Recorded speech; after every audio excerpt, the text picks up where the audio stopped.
Hivi mume wangu, unajua nimechoka kuvumilia. Maisha gani hao tunayapitia mimi na wewe? Maisha ya kimaskini kabisa yani. Sasa kama umechoka kunivumilia, hebu fanya kitu kimoja. Na wewe unioe sasa, ili na mimi nianze kukuvumilia. Tupeane zamu ya kuvumilia. Unasema nini wewe? Una akili kweli wewe? Mbona unataka ukalelewa, si ndio? Yaani mwanaume mzima unawaza kulelewa. Mambo gani ya kijinga jamani? Mbona unakuwa kama una akili wewe? Yaani kuona wewe ukaolewa, si ndio? Mbona wewe umeolewa? Au na wewe hauna akili? Mbona unasema kuolewa ni kukosa akili ili hali na wewe umeolewa?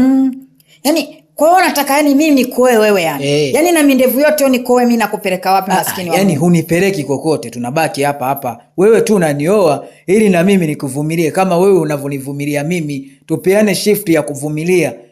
Na mimi nikuvumilie maana wewe umeshachoka kunivumilia mke wangu. Sikiliza nikwambie, sina muda mchafu wa kulea jitu zima kama wewe. Jitu ambalo sikulizaa. Siwezi kufanya biashara hiyo ya kijinga. Eti univumilie. Au sio? Mimi ni jitu zima ambalo ukulizaa. Kwani wewe sio jitu zima ambalo sikulizaa mimi? Kwa hiyo mimi niendelee kulea jitu zima ambalo sikulizaa. Hebu usinijibu hivyo. Wewe si umenioa. Huko ndani nani kama mwenzie? Wewe umenioa, lazima unihudumie. Wewe vipi? Mbona jizima data?